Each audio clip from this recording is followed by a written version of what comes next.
Welcome to Spotlight TV. I am your host, Emily Zubi. And have you ever thought of doing a TED Talk or just getting a little help with your story? Well, we have the most amazing storyteller here today.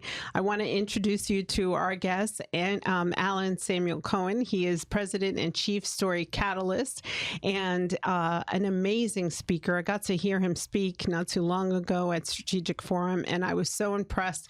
Welcome to the Spotlight show, and I can't wait to hear your whole story. Emily, thank you so much for having me. And how cool is it to be in an actual TV studio? I can't remember the last time that I sat face to face with microphones in front of my face and having these kinds of conversations. So it feels good to be back in the broadcast television world. We're so happy to be in this partnership with community newspapers. They do an amazing job, and we have a wonderful producer. So welcome to Spotlight. And this is all about you.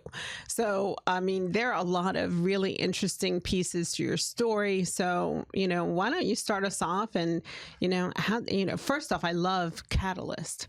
That's such an amazing, empowering title. Yeah, the whole idea of Catalyst is really like finding that spark, right, or helping people bring out that spark. And so when we talk about storytelling, which is really the theme through all the services that I provide, it's everything is rooted in story, and everybody has a story. Everybody is sitting on this gold mine of stories. So as the catalyst, I help them discover those stories and help them articulate it and craft stories that can really compel people to take action, which is really what storytelling is about.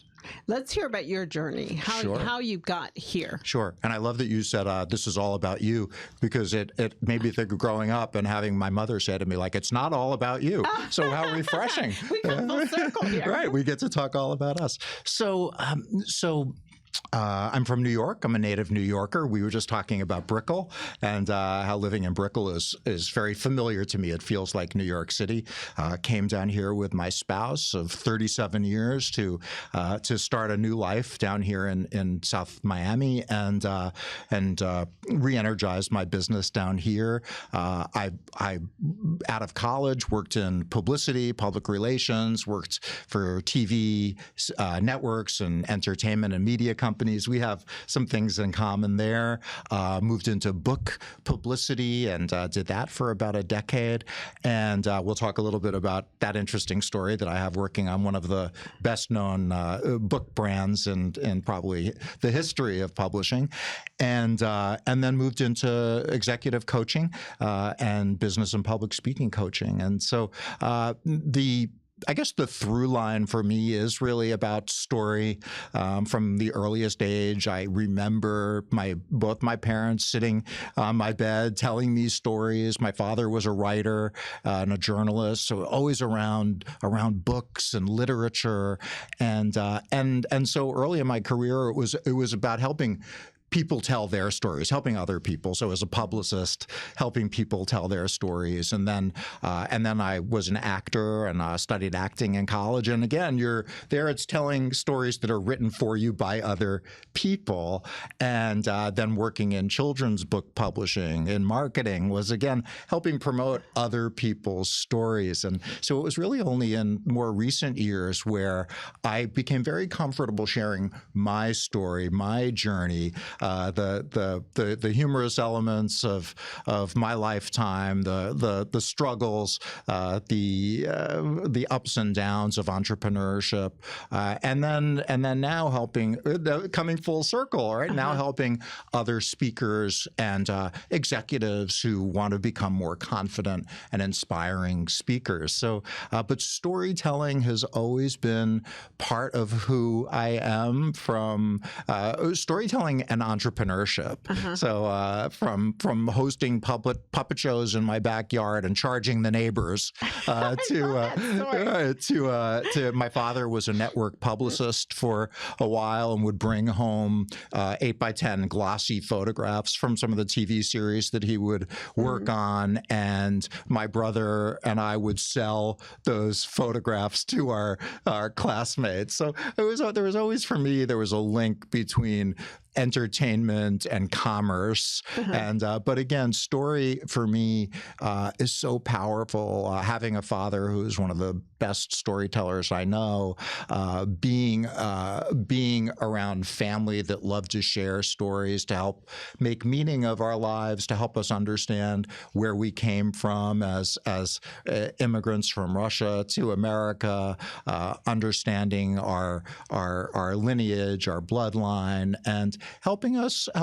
understand who we are in context of the world. And so I just Emily, I have the best job in the world because every day I am inspired by other people's stories, and I think we are hardwired for storytelling. Our brains want to be engaged with story. Our emotionally, we want to connect with other people's stories. So.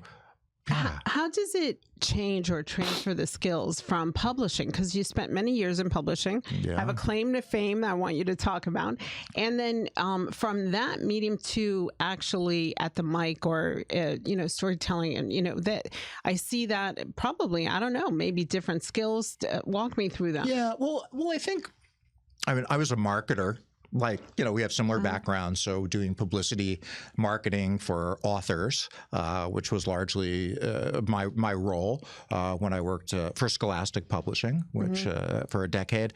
But there, a lot of it was writing message points and crafting speeches and helping those very, very articulate, very profound authors speak publicly about their work. So it has been actually a very easy transition for me. I realize I've actually been writing speeches for other people since my late 20s when I started out in publicity, and now it's less about writing speeches for other people than it is helping curate those stories that help people emphasize what their important key messages are that they want to get out into the world. So for me, there's been just such a natural flow from one job, one career, one experience to the next, and I love it because in my 60s I get to as I think it was Steve Jobs who talks about the only way to understand connection is to look backwards and connect the dots. And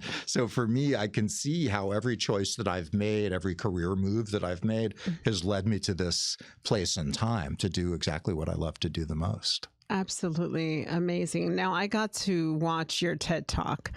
So for those that have always thought about doing a TED Talk or wanting to, explore that, I mean, I've always played around with it in the back of my head, but, the actual steps and tips and, if you would break down some tips and techniques for someone, wanting to get their story on a TED Talk, what advice would you give them? Great. So I love that question. I can really help demystify the process, and I can also share some of the mistakes that I made, and hopefully others can learn from that. So there are so many TEDs and TEDx's around the world. If you have it in you that you want to do it, and that you want to do it for the right reasons, and we'll talk about that. Okay. There's a TED stage that's waiting for you, and the right reason is because you want to affect change. You want to move one person. If you know that you can move one person, and to not move that one person and help change the trajectory of that person's life by sharing your speech and your idea, then you've got a TED Talk, and it's a disservice not to do it. The fact is that you will impact far more than that by doing it. But if there's just one person that you think for whom you can make their life better by sharing that story, then do that. If you want to do it for fame or glory, or because your parents told you you're a great speaker, or you look good on against a red background, that's not the reason to do it. It's not about getting out there to sell a book or a product or a service. It's really a mission-driven calling that you have to share some insight that could change the world, one person at a time. So I love that. Yeah, That's so powerful. yeah. I never thought about it that way, but Yeah. you're right. That does make the best ones. When I look at the ones I listen to and I get moved by, it is because there's a greater good and a mission and a vision. Right. There's the side effect, the side benefit that it absolutely can bring you lots of opportunities and speaking engagements and all those other great things. But TED committees, TED coaches can sniff it out when somebody's there just to market a service, and it doesn't read authentic. So this is really about authentic storytelling for the greater good of mankind, and so so I submitted a lot of applications for TEDs before I got mine, and I didn't trust my gut.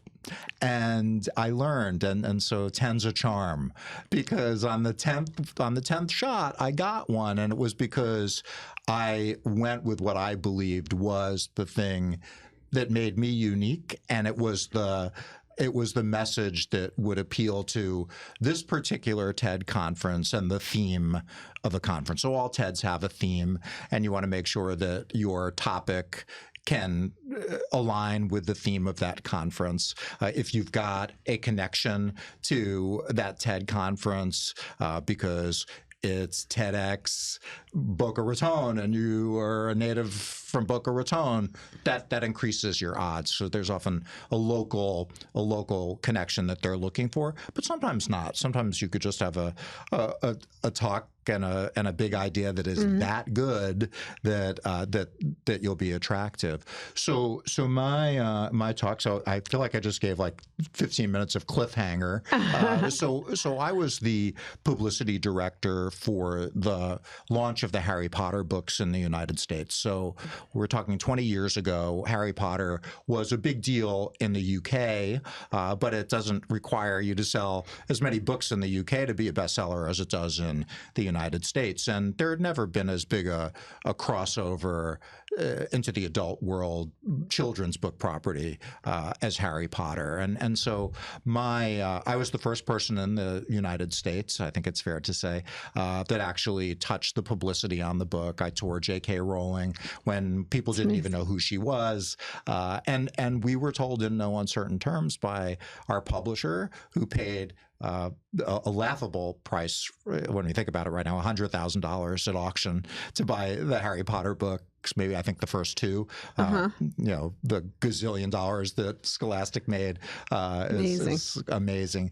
But we were asked to do something that was seemingly impossible. We had never, no one had ever done the kinds of things that we were going to have to do in order to make those books that popular and a phenomenon beyond anybody's imagination. And this is before social media, before we had only hand-to-hand kind of relationships, and so chaos.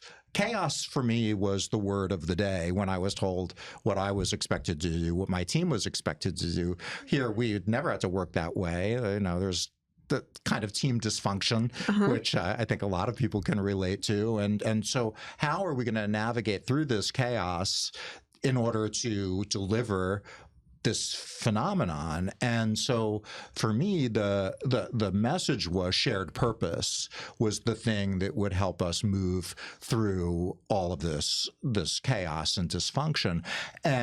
And chaos was the theme for the TED conference that I applied to in Harrisburg, Pennsylvania, where I have absolutely no local connection to whatsoever, and had never even been to Harrisburg, Pennsylvania. But there was someone on the committee who was a big Harry Potter fan and wanted and brought me in for a panel interview, and then I was given a space. And so shared purpose for Harry Potter was about getting young boys to read really, really quality books of fiction, and something that they were reading series books. They were reading kind of quick kinds of quick fix books, but not really really great books like Harry Potter. And so that was the thing that our team needed to stay focused on. And as a result, we were able to do something that was kind of unimaginable. And so anytime that we would get out of sorts and feel like, what is this all about? We would go to those bookstores, to those midnight book signings, and see the faces of those kids touching those books for the first time. Wow. They've been waiting for months for the next book to come out. And so in my TED Talk, really that story, which I tell from beginning to end, is the meat of the TED. It's really the point that I want to make. I bring in some other examples, but so in terms of TED advice, it's getting clarity around that big idea, which is something that I help people do. And you have a course. I do have a course. So I want you to talk about that, because I took a look at it. I'm very inspired by it. Yeah. You know, who knows, I may even enroll one of these days. But love that. You know, let's talk about the program, how you offer, you know, what you do, and you know, tell the audience a little bit about that. Sure. The biggest challenge or biggest opportunity for somebody who aspires to be on the TED stage is to have a big idea that is worth spreading, which is it's the mantra of TED. And so developing that big idea, if you get that right, the rest is really pretty easy, the application process and all that. So I'm working with a small cohort of aspiring TED speakers over the course of 4 weeks to help them develop that big idea. And there's a process there, because you want that idea to be differentiated from a lot of the other content that's out there, to help the speaker identify what the problem is that they're seeking to solve, and how that big idea relates to solving of that big problem, and then helping people look at how to bring the audience along so that they can be solving that problem with you and come to that same big idea. So we're not writing the speech during that month. We're really helping get that idea crystal clear, cemented. Yeah, and then identify maybe what the one or two stories are to hang on that as proof of your concept. That's great. Yeah, I don't think other people are doing that. I haven't heard. I mean, certainly there's speaker bureaus and all types of things, but I mean, I haven't heard of anyone here that does that. You know, it's the whole sort of soup to nuts, writing the speech, getting the speech, dealing with the interviews, helping you get on your feet. And I do all of that. But I feel like that's sometimes, for some people, that's just a bridge too far. Right. It's like, first, let's get the big idea right. Yeah. Make sure you have the big idea in you, which I believe most of us have. Right. But sometimes we just need that catalyst. Yeah. We need that person to help bring it out of us and help us really refine it. This is a good first step. It's a good first step. And also, even for people who don't plan on doing a TED, if they never get that TED, which they will if they really do the work, for a keynote, for any kind of speech, to really have clarity around what that big idea is that differentiates you, that really comes from your own soul and will speak to the hearts and minds of other people, that's wonderful in any kind of speech that you do. It's also part of your own personal brand, what you want to be known for. That's incredible. I love that. And so you do also a lot of corporate coaching. Yeah. So to companies, let's hear a little bit about that experience. And if someone, I mean, we were talking a little bit before the show. So I think, I mean, public speaking is one of those things, even sometimes when I have guests on the show, you know, my brother always used to tell me, he goes, you just don't get nervous. I go, I mean, I'm more comfortable in front of 1,000, you know, than I am in front of 2.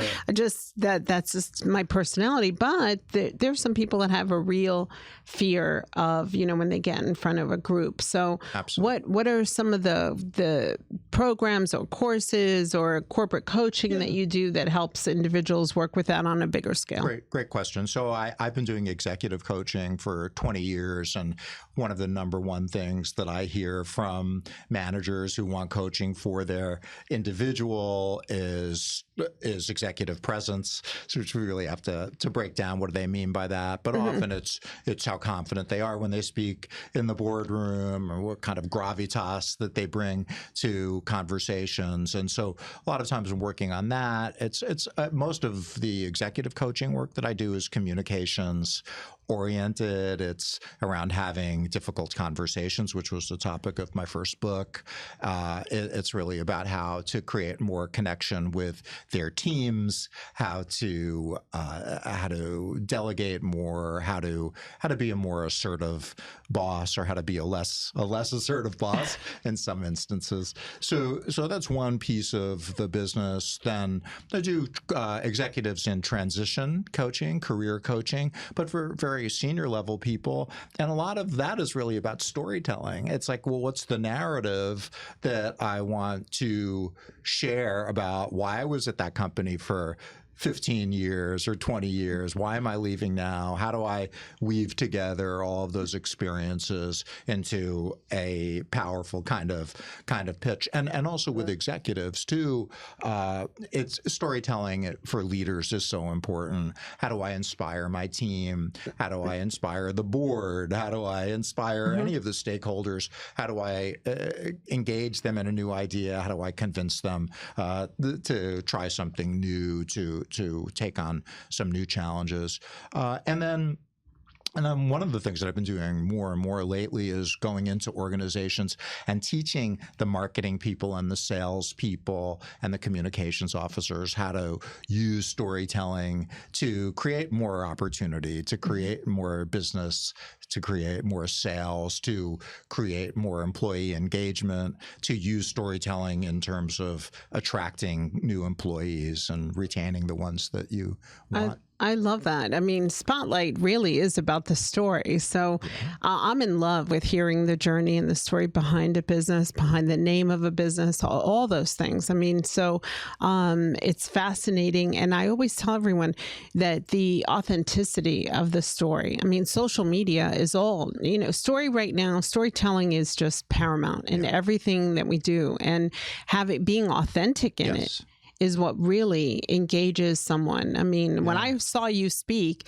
I just loved what you said right from the start. Like you had everyone, you got the the hookup. Yeah, well, Brene Brown, who is one of my favorite speakers, talks about fake authenticity, and so I think fake vulnerability, and so I think what we see is on social media, in particular, is this kind of this oversharing.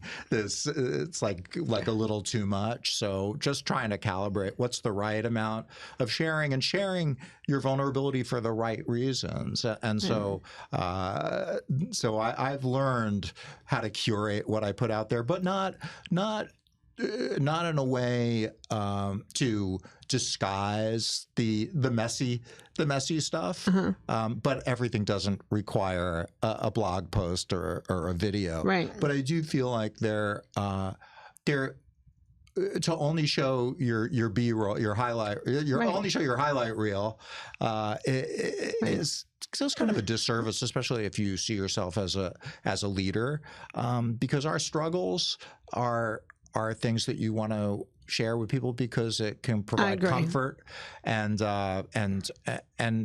make people feel like they're not alone. Right. And I think in a world where people can feel very separate and apart, I think more storytelling about what's really happening to us helps people feel safe to share their own truth and to be real. I couldn't agree more. We're doing the Book of Leaders, our Rockstar Leaders, and I've just been really fascinated with hearing the stories, but hearing about the mistakes and hearing about how they've turned a mess into a message, and having CEOs be vulnerable about, that challenging point in their career or their comeback. Every setback's worthy of a comeback.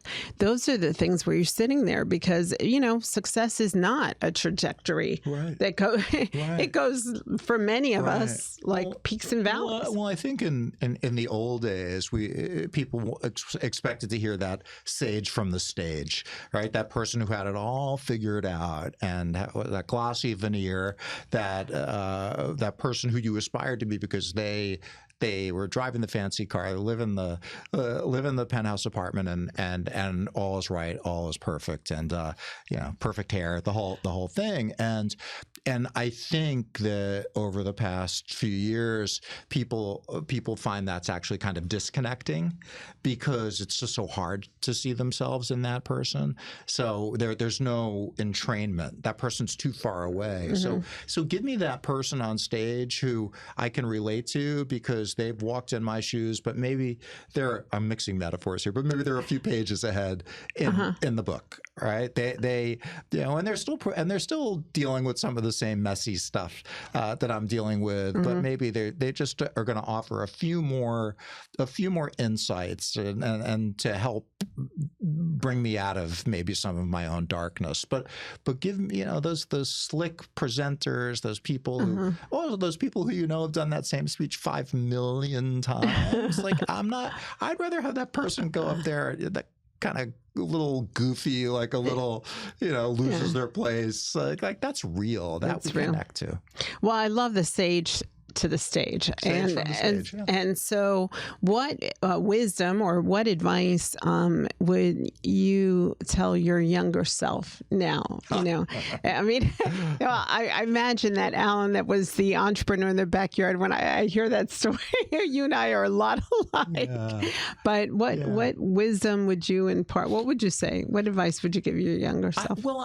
This question came up the other day. Well, it wasn't a question. It was so much as a conversation about mentorship. And it really struck me that I had never had a mentor in the 40 years that I've worked in business. I had bosses who cared a great deal about me, who believed in me, who saw abilities that maybe I didn't see myself, who maybe pushed me a little bit harder. That's a good boss, coach, leader. That's not a mentor. And so I never had a mentor, and I never actively sought out one. And I don't know that mentorship was really discussed as much when I was making my career start.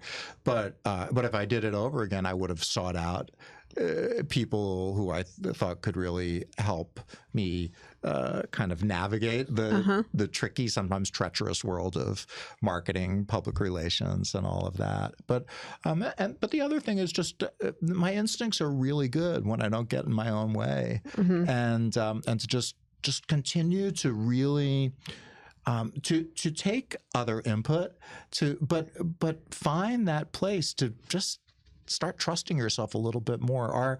Our inner compasses, if we really work to tune out some of the other voices, can be pretty helpful.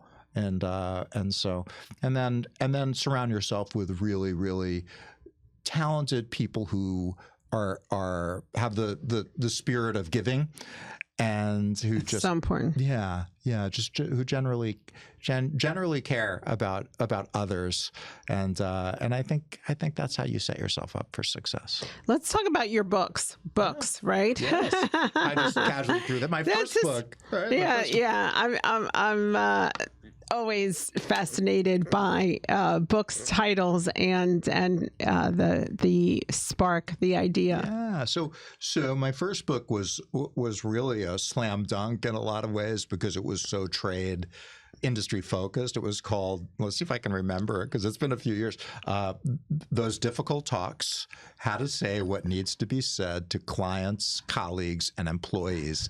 But it was for PR pros. So I think was it Those Difficult Talks for PR pros? Oh, okay. It was that specific. So what I had found is, even though I had worked in public relations for many, many years, and people were very comfortable spinning truths and talking to external stakeholders and having those difficult conversations, when it came to having conversations with their colleagues, coworkers, and clients to some extent, when it was really the really hard, difficult conversations they struggled with.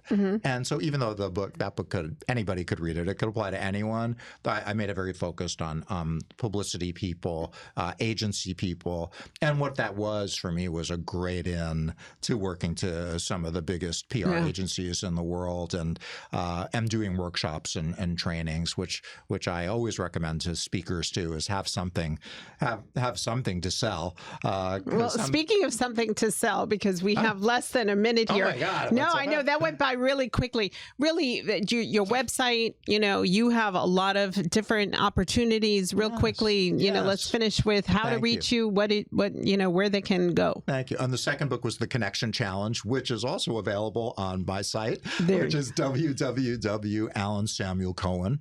And there I have all of my courses. I do free workshops for people who want to become more confident, connected speakers. My TED programs are there. I do story clinics, and even do some immersive story weekends down here in Miami. So that's coming up in February. Much. Thank you. Thank you for being on Spotlight. Thank you for joining us. We will see you next week. And just keep a smile on that face and keep a story in your heart.